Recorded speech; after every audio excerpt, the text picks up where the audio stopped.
This is my third time attempting to record the intermission 3. I'm just gonna open the warnings, go through these. I did show all of them in a video that's at the top of the Befriendus videos playlist. I will link that in the description of every Befriendus video. Intermission 3. Also, all my data has been reset, so I will have to replay all of the, I'll have to replay everything off camera and just kind of skip through things.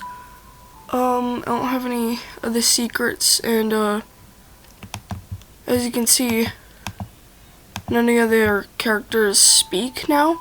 That is because somehow, while trying to free up space by deleting old schoolwork for so that it would let me record this, I somehow majorly messed up my home account and completely deleted this game off my thing, but off my entire device, meaning I have to replay everything, which I will do. But oh right, I was gonna go to warnings first for intermission 3. Mentions of physical injury, sexual innuendo, misogyny, and then also much like with volume 6, rapid motion there. Rapid motion, because Mulan's a bit energetic, I guess. Ow, my foot. What happened to my foot? Why is it hurt? Ow. Ow. Ow. Ow. Ow, my foot randomly hurts. I don't like that. As you can see, I have none of them anymore.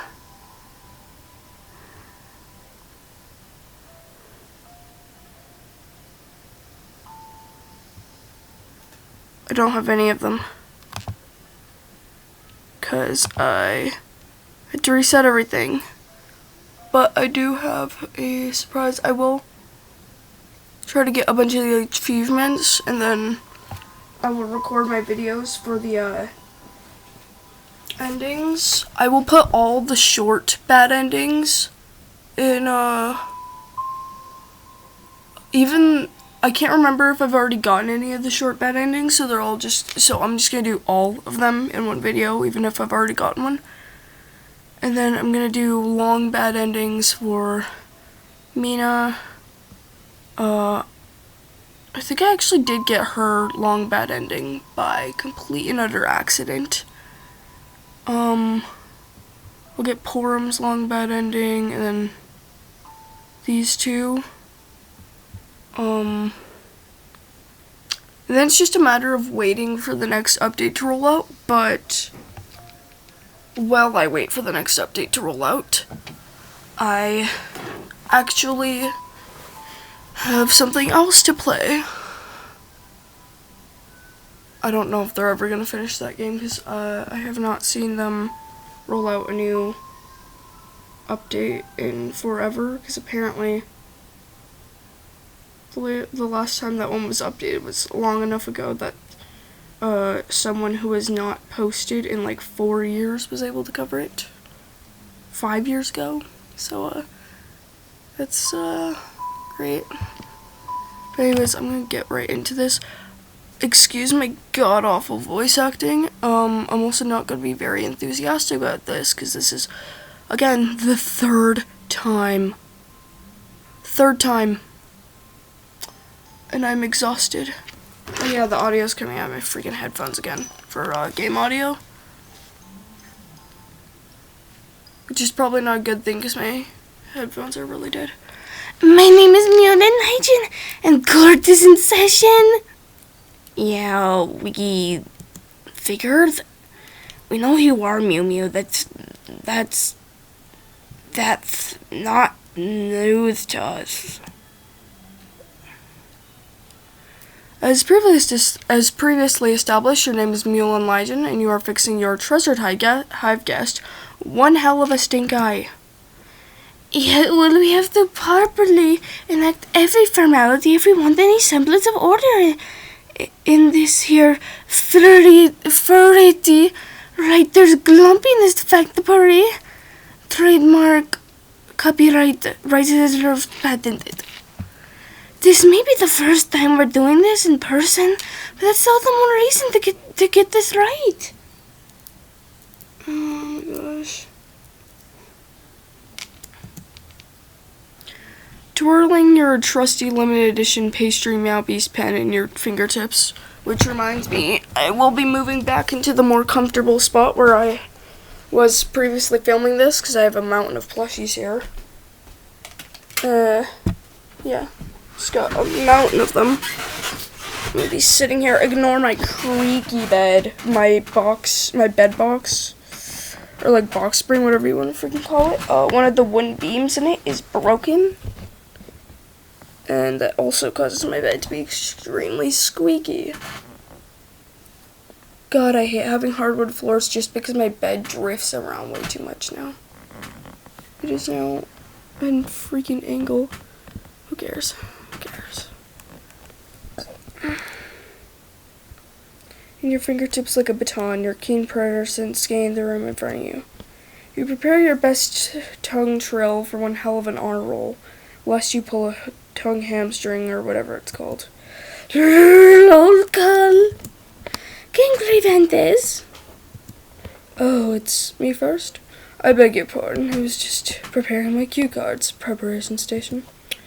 Well, very well. King Befriendus present and accounted for.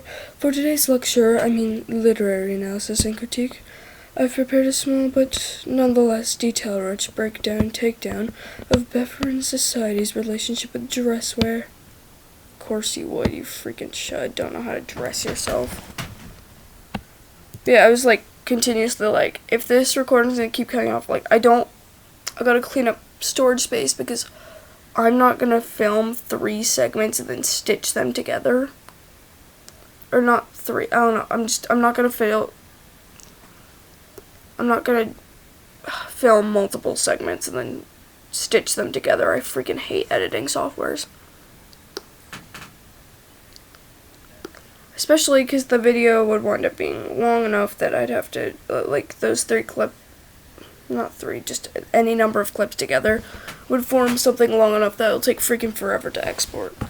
I felt the subject was appropriate given the present company, consulting the experts as it were. Mewtwo Cat Purr finally scored the elusive cat punt 4 times combo. Suck it! She says tuna. Honestly, I think tuna itself could be a cat pun because cats will eat tuna as far as I'm aware. Or they'll at least eat various fish. I don't know. I did not know this before, but the intermission, the intermission chapters in this actually combine the themes from a bunch of the different characters in them, because I can freaking hear part of Mituna's theme in here.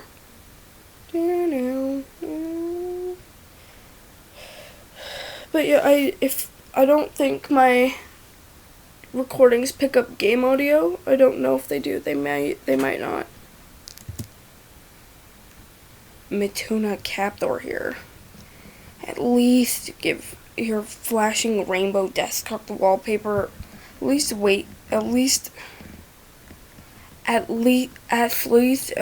until your flashing rainbow desktop wallpaper inevitably give me a seizure. Damn girl, here giving your gander bulbs goddamn 6-packs.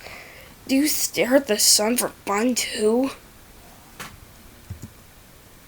I've got sort of it's just a random sci-fi thing. Just some bullshit I threw together in an hour. It's not bad. And before anyone asks, yes, I'm toying with Minute's quirks. still trying to find that perfect blend that don't piss your pants or nothing.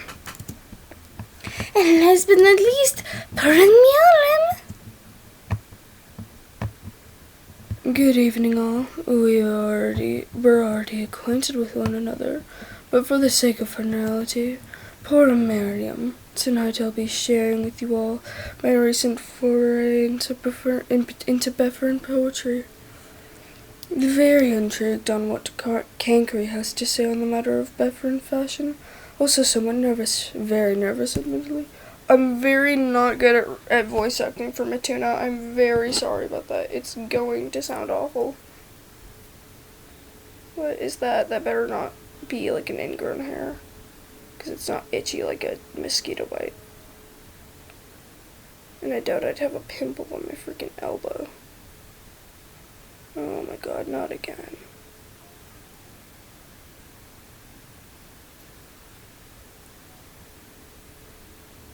Oh, that makes me mad. Oh,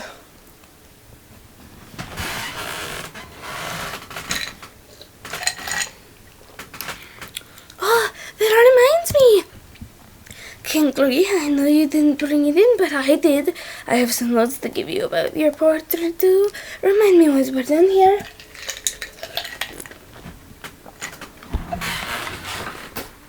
Cankry may not be eating anything right now, but that doesn't stop him from struggling not to choke on thin air and or his own spit.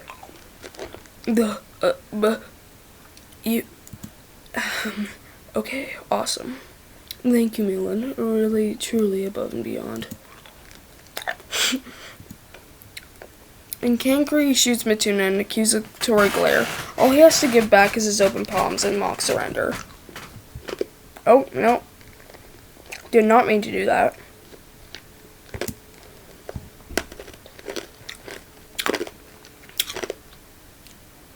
I just had to check if I was still recording. Like if my recording was actually happening, you know? I'm paranoid. And yes, I am eating a straight ice cube right now.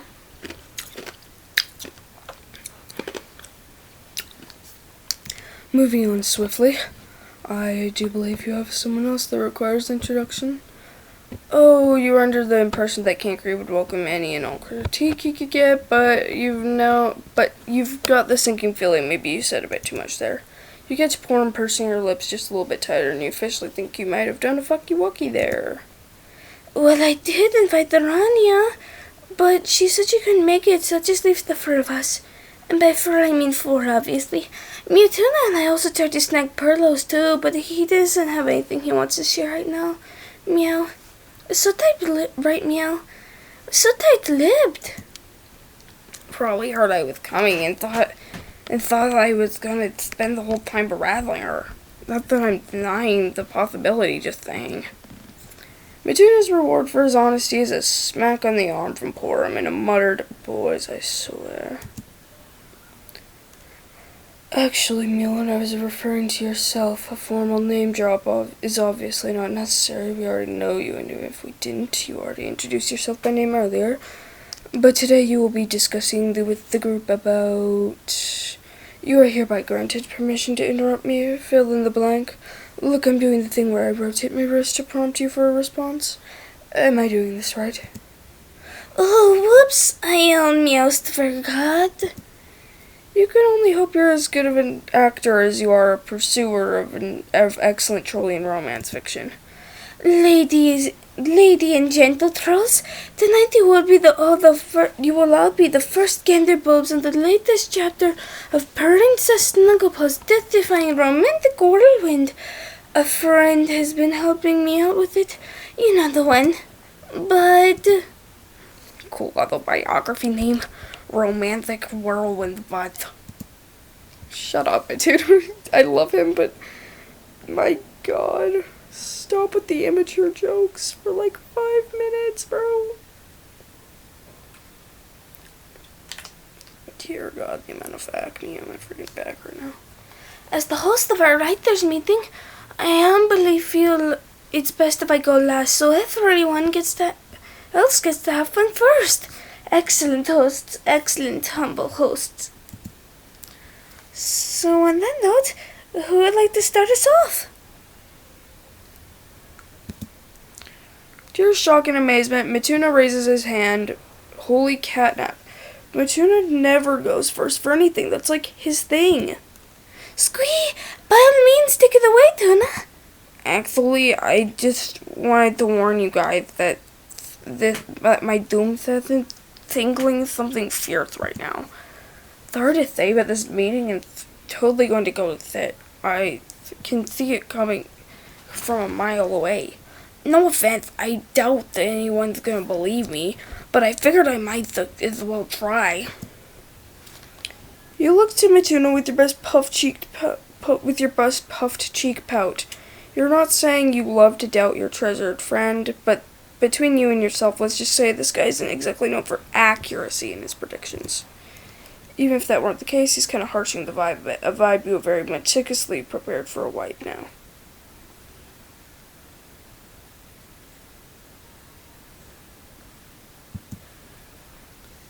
You open your mouth to respond, but Porn beats you to it by a second. If I may. Well, I can certainly understand feeling nervous about sharing one's creativity. I see no reason to fret as long as everyone behaves themselves. Oh, I accidentally script over that. Okay.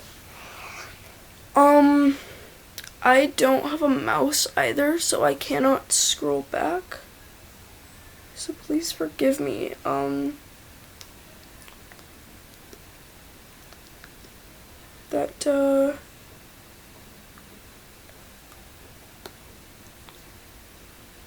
Will be, y'all can try to pause and read that yourselves if you want, or, like, something.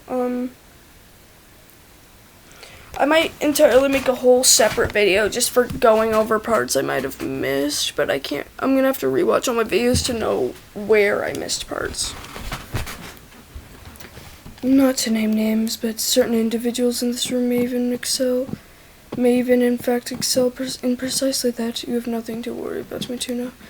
Vague chittering complimentary. I think she said something about everyone, being mature or something like that. Like, being about mature discussions or something like that.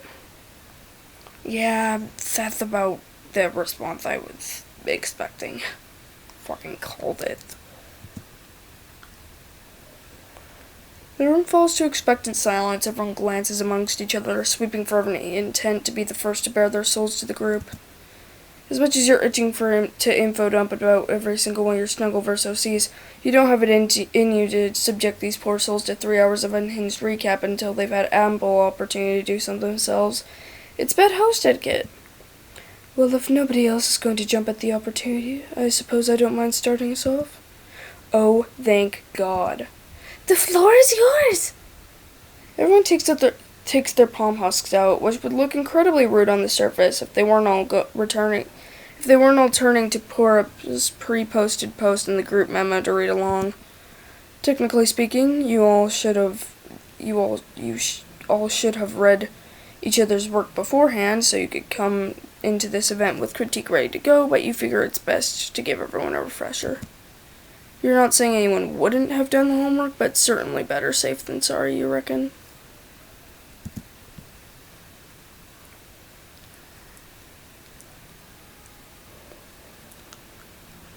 I call this poem Made in the Middle.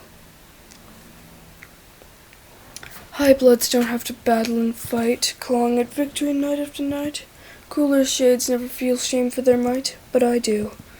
Low bloods don't have to feel that they're few, outnumbering violets, purples, and blues. If one or two falter, they've nothing to lose, but I do. We may have an empress, but boys rule school. Men handle the government, and men hoard all the tools. No one sees the imbalance in masculine rule, but I do. Jades should be quiet, jades should obey. Jades are to slave every day in their cave. Jades settle for service, dreams be what they may, but I won't. Porum falls silent, signaling the end of her literary display. You quickly erupt into a flurry of supportive applause, followed, much less enthusiastically, not that that's saying much, by your fellow audience members. Please, applause is hardly necessary. Not to spoil the intent, but for the sake of sparking discussion, I do hope this sheds some light on the difficulties of my particular pain points with my position in Befriendus society.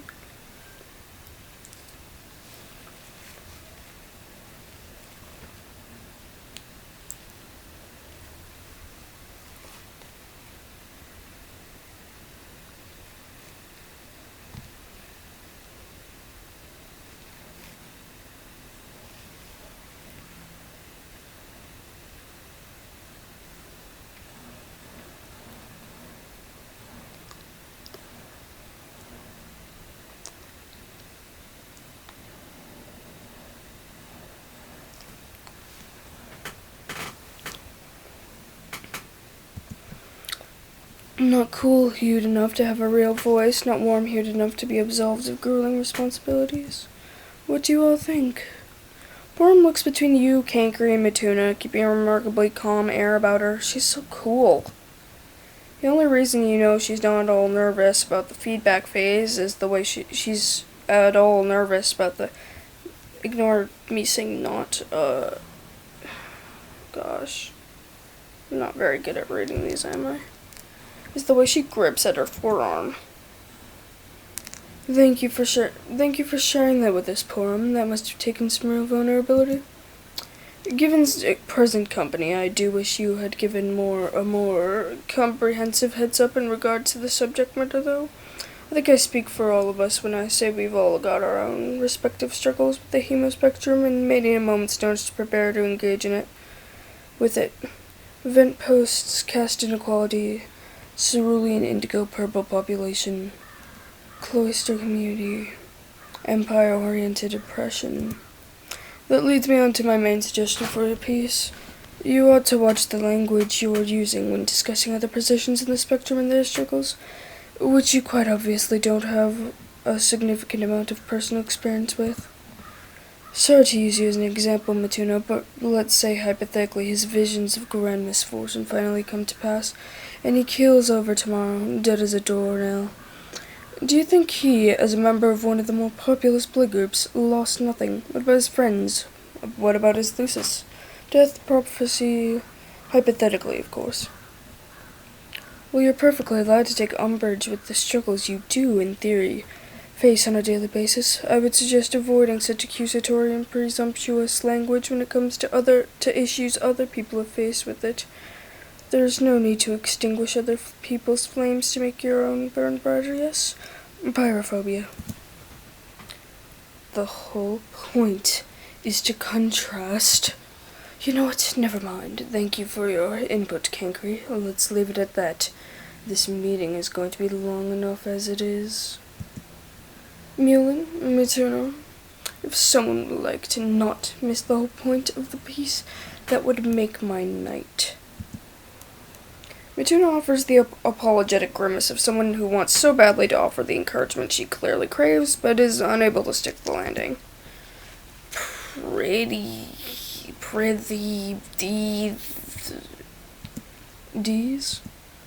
Decent. Shame globed. No, but actually what he said. Unfortunately, until I take a course in mythcastism, poetry, green to aqua, we've been over this. That's about the most in-depth critique I can provide. I play fucking Troll Dark Souls. I'm not exactly the person to ask about rhyming structures. I'm trying my best to be good at voice acting right now, okay? I'm not that great.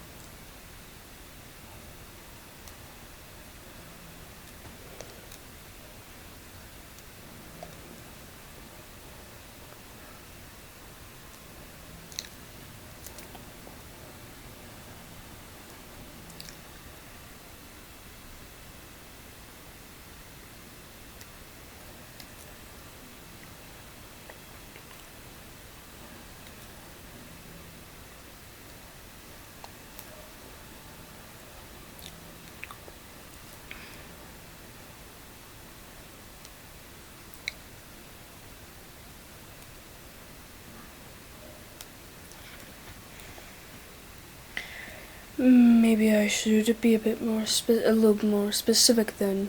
What would you say? Would you say this accurately expresses frustration with society? Give me something to work with here.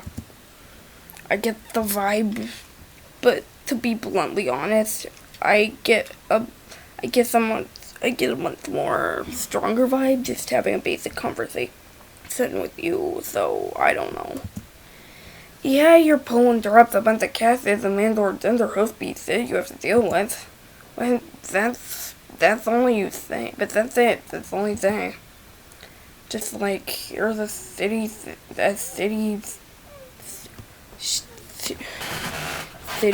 thing in life. I probably hate it, but who knows? Maybe I'm a freak. Whereas when I have a normalized conversation with you, I feel the burden you deal with. I feel the weight of the world's expectations and responsibilities on you. But then again, not the guy to ask about, to talk to about poetry, sorry. Okay, that looks like this writer's. Okay, it looks like this writer's meeting is off to a bad start. Luckily, you are an excellent host and did your homework already. You raise your hand with the enthusiasm of someone drowning in the pool, hopping as best you can from your positions to eat crisscross grubby sauce. By all means.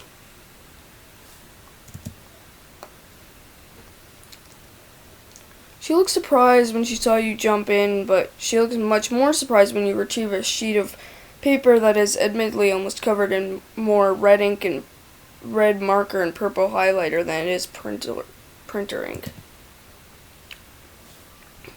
The sheet of paper emerges from your Silodex alongside the marker plus highlighter in question thanks to your matchmaker fetch mouse, allowing you thrice as much inventory space for the price of requiring you to store items in romantic pairs. Of course, an expert like you knows how to play a little jazz and stash items as OT3s in this case. Marker, feedback sheet, highlighter as a auspices. Oh yeah, that faint little image there. I have that meme, but with Aaron and Saul as my background. I'm not kidding. That is my desktop background. I randomly found it looking for freaking aerosol, like just aerosol memes on Google, bro. I don't know who originally made it. I'm sorry. I don't know who made it. I didn't freaking look. I just wanted to show that because I just found it funny.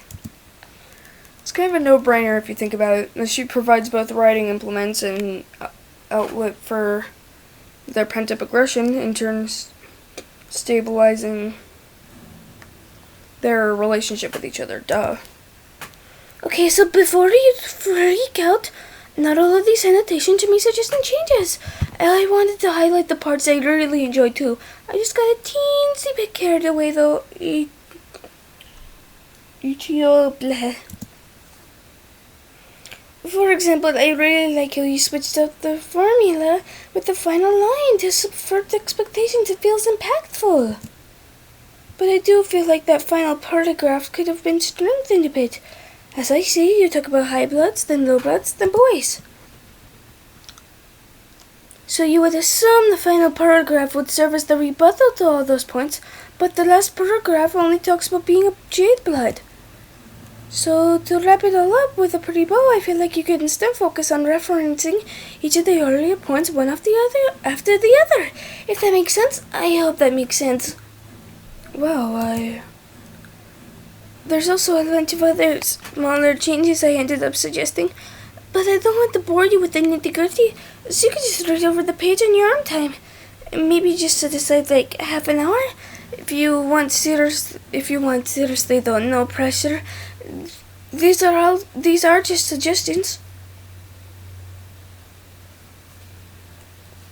the air is heavy with anticipation to you, whose pride is on the line, as Porum glances over the document provided to her. You have a sinking feeling you've gone way too far with this one, which is bad news, because you have 2 equally beefy feedback documents printed out for the other 2. Also because your friends might think you're a freak, but mostly the first thing. Duly noted. You have my thanks, Mulan. For the sake of pacing, though, why don't we move on for now? Time for you boys to put your money where your oral cavities are. To your surprise, Matuna raises a hand once more, and to your utter delight, it doesn't seem like he's here to repeat more bummer predictions. Yes. Alright, let's get this over with. Probably more insulting to end with this piece in the middle, though. Middle's perfect. Which, yeah, that's how you want to go with presenting stuff in, like, school, too, or, like, work or whatever. Mostly in school, though, because in schools, when you have, like, you know, everyone freaking presenting their stuff back to back with huge projects. You don't want to, like, going first, you seem a bit too, like, freaking enthusiastic, and also you don't have enough time to prepare. Going last, you seem either, like, you think you're, like, yours is, like, you might seem like think yours is, like, really, really good, saving it best for last or whatever. Although it's more likely that everyone will just think that you're really insecure and shy, which, I mean, that's not really a problem if anyone actually is. It's just, you come off, like, really nervous. In the middle, though, you want to go, like, in the middle, though. Perfect amount of time to prepare, and then you also don't seem like you think yours is, like, either really good or really bad. And also, if you choose to go last, you might also just not have the time to present in one day, and then, like, sure, you get more prep time, but also it's just, I'd rather just get it done, dusted. But that's my opinion. You greet your snarky friend with another excited pitter-patter of applause, taking care not to go quite so clap crazy this time as to not spook him off. It's kind of long, though. Can we just assume everyone read the material already and go from there? No, I want to hear you do the voices. I'm sorry, I myself will not be doing the voices, I'm sorry. I'd rather just read it in the ordinary freaking voice, for Matuna, because already 4 characters to voice act, and it's like, I'm already not doing great at voice acting. I don't wanna. Alright, fuck. I'll read it out loud just to put those pupa bark beside the way. Seriously, those things are fucking weapons of mass convincing. You're surprised. Matuna apparently doesn't see the need to read off his palm husk when he narrates to 3 of you. You almost believe he's making it this entire story up off the top of his head if it didn't match the excerpt he already posted in the group chat word for word. The blog started a zillion or something. The Thorthip Endeavor has been flying Lamau like the My Hero Academia character. Lamau. Oh, shut up.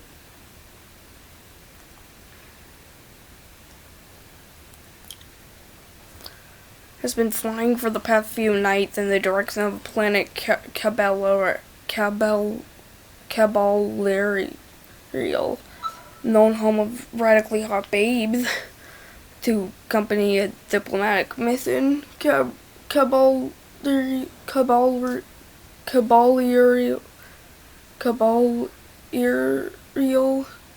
is big, blue, and mostly jungle, and everyone's heard of it because it's largely populated by, like, psychic daredevils who pull off really gnarly tricks all the time.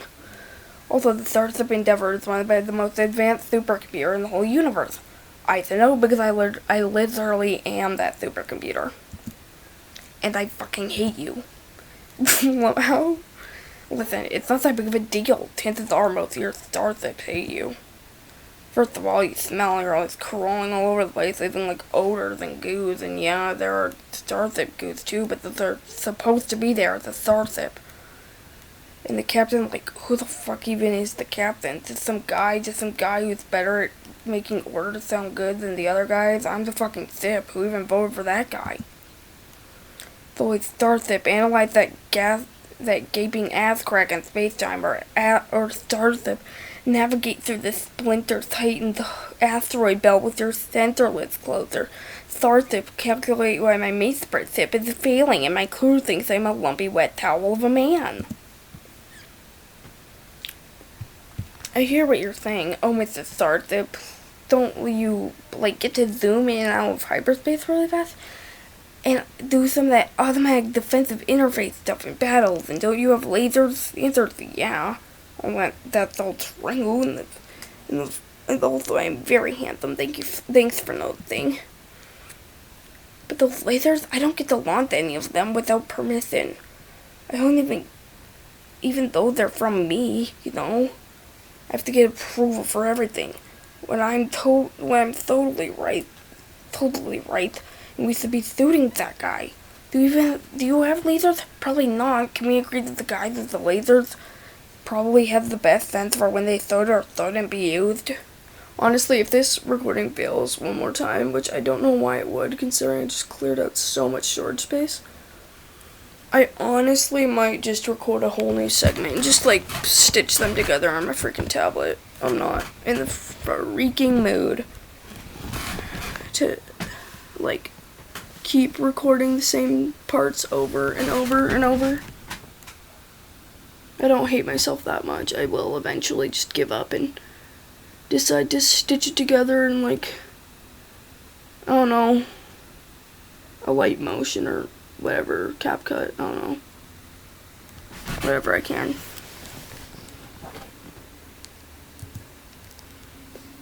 And isn't it hoofbeat sit how they never land for real? They arrive at some tiny new planet for a tiny new adventure, then they beam him down. Captain or Empress forbid to take him down. Captain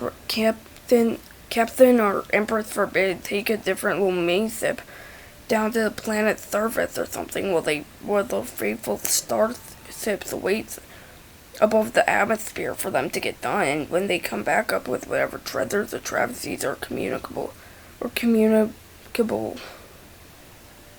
infections they got down there. How fair is that? Don't they ever think the ship might want to land on some new stores, take some shit out instead of just scanning it? There's gotta be a change though. They won't be landing on Caballerial without me.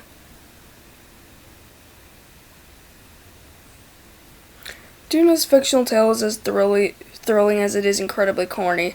It's like if you threw one of those old cheesy sci-fi cartoons in a blender with an angsty teen diary with a sprinkling of political satire on top.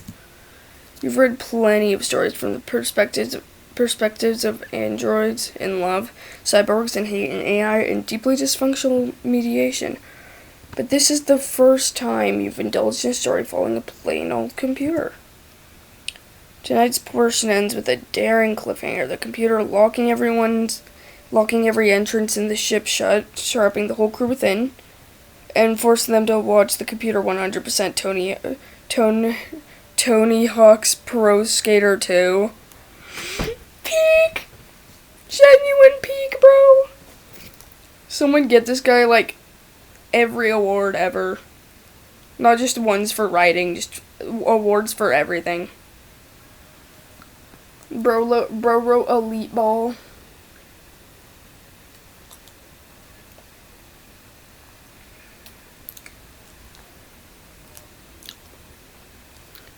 Bro wrote Peak.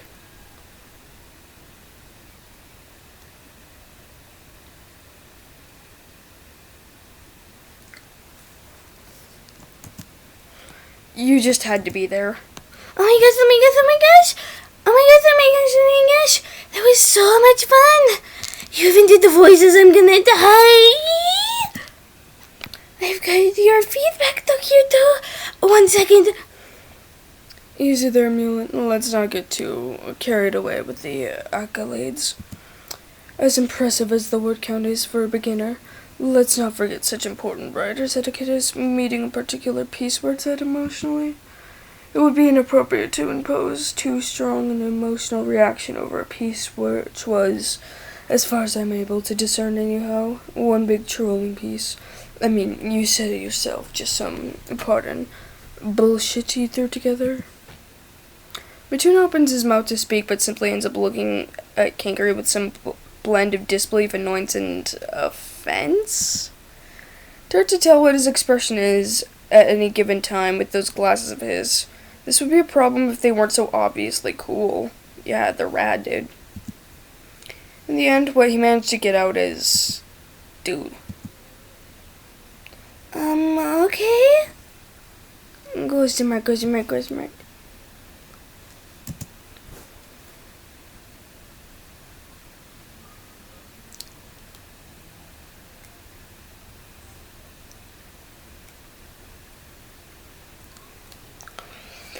You have no idea what to say. It's almost like, God, you wish there was an interesting saying for stunted to silence, something feline in nature to go with your whole stick.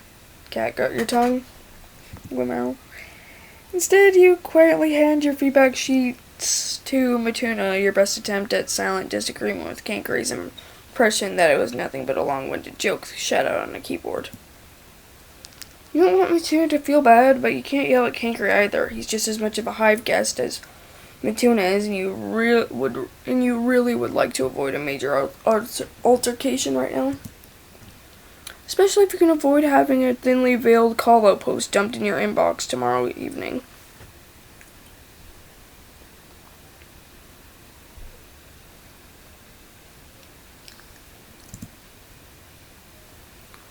Worm's far quicker to verbally intervene, leaning into view and possibly intentionally severing Matuna's line of sight with Kankary. I can really feel the emotion in your piece. The narration is perhaps a little unprofessional for a starship system, but it certainly provides character. Character that only you would be able that only you would be capable of accurately capturing, mind you. It's fine. It's whatever. It's fucking Panthry over here with the big bad boss of. If fucking Panthry over here is the big bad boss of literature, why don't we see what doozy he's got cooked up for us? Him and his fucking saucer paragraph doozy's cooked up like he's at some goddamn Emperor Cephalword Salad Island. Like he's some goddamn Emperor Cephalword Salad Island. Matuna. Form's voice sounds half warning and half commiserating as she gingerly sets a hand on Matuna's shoulder. For someone who didn't want to live the life of the brooding cavern, she's certainly got a Jade's emotional touch. It's such a shame that it didn't work out. Thank you, Matuna. Sincerely, your nickname has provided an excellent segue into the topic of my piece. I can hardly take the umbrage with Panskry. After all, that would imply that I feel and or am obligated to feel shame for my fashion choices, which you are soon to see is quite the prudent point in my upcoming analysis. Just to feel safe, though. Fashion shaming, fashion police. Fuck off, Kankary. You just actually have objectively bad fashion. Like, nobody's being the fashion police. You're just bad at it, dude. It's just a actual fact. Without skipping a beat, Kankary assumes his position at center stage. Body language exactly as calculated and poised as you've always imagined of him. He acts like he's got sweeps of experience speaking to others, despite the fact that you don't actually think he does. He's got a lot of time got a lot of experience debating with strangers online. In a very annoying way. Oh my hair is very tangled. I feel like he'd have a much bigger deal of it if he somehow managed to land a troll TED Talk, as it's more commonly known, at the ripe age of 6 weeks old. Maybe he just practices a lot in the mirror or something. Whatever, you just hope he picks up the pace a bit. Freaking long ass. You just know it's gonna be freaking long as shit. Oh my god, my fucking hair. Oh yeah, that's so tangled. I hate my hair texture. I had the nicest haircut and it was all straightened out and it looked amazing. And then it's just immediately gone the second I get it wet just because my freaking hair is naturally curly. And so it refuses to let me, like, it takes hours to straighten it and then it's immediately gone. Dear God, I hate this hair.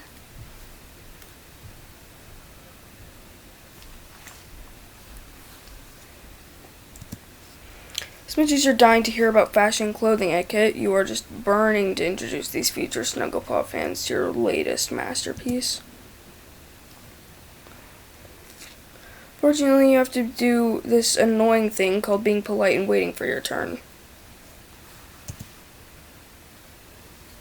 Here we go with Cankry's fashion, subjective as it might be, opinionated piece, has a number of socially agreed upon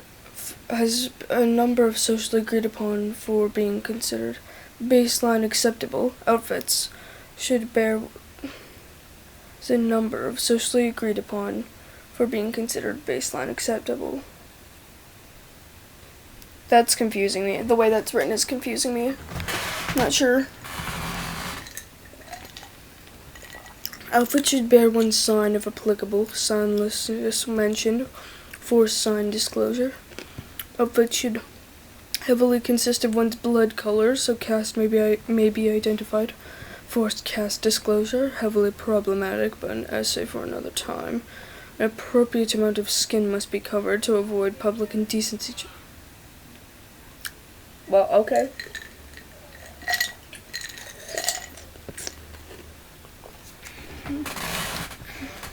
Nudity, criminal activity, slut shaming. It is this third rule in particular that is scrutinizing for a variety of reasons. One moment.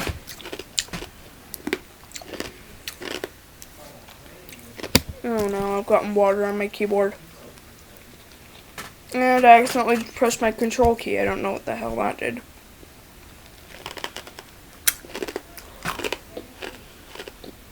What constitutes as appropriate to a world of vastly different personalities and preferences?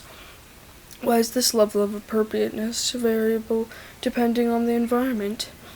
What is it about being near the shore, thalassophobia, for example, that allows one to take their shirt off as opposed to simply walking down the street? Should they find the texture unsavory or the sleeves restrictive?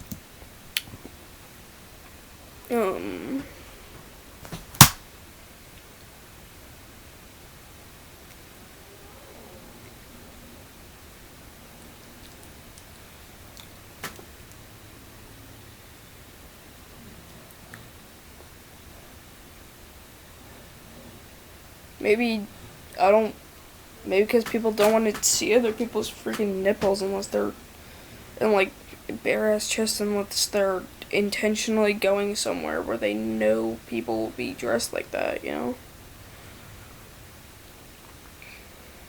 Like, I'm aware that going to a beach or a pool will mean I will see people's bare chests, like, or at least, like, you know, people not wearing shirts, like some people. But, like,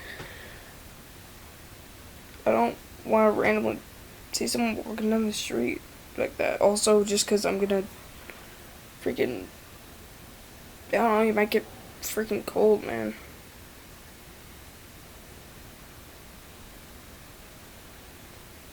Something, I don't know. Weather changes a lot where I live, so going somewhere without, like, at least a basic protective layer is, like, a really dumb idea. Because weather changes at, like, an instant, dude. Oh my god. I'm sorry, I'm so distracted by how freaking knotted my hair is right now. It's making me mad. It's making me really mad. Let's say, for argument's sake, that the reasoning is specifically the amount of skin shown. Let us then compare the individual wearing a tank top to an individual wearing overalls with no shirt underneath, to an individual with high-rise pants and no shirt. Example 1. Tank top flies under the social radar with little to no issue, save for those particularly and unrelatedly concerned with their biceps, a trait I might find myself unable to understand, but you do you, I guess. Example 2. Overalls arguably shows just as much skin, but may raise some eyebrows, still nothing worth confronting them over. Perhaps they're a particularly casual farmhand or some manner of cuddle plumber. What? Can I talk to you for a sec? Why? So, we are going out for dinner tonight for Dad's birthday. Oh. It's already almost 5:30, so could you please get yourself ready? Yeah, I know. I'm right in the middle of something. Well, that's lovely. I don't want to leave the fucking house. Well, I'm gonna have to cut this recording short because now because it's not just going out to eat for the sake of going out to eat, it's for an actual occasion. I have to fucking go. And A, I'm not hungry, and B, fuck that. Just fuck that. I don't want to leave the house. I'm in the middle of this. So, I'm gonna save here. Then I will stop my recording and just, finish later. So I'm gonna say bye. Bye, guys.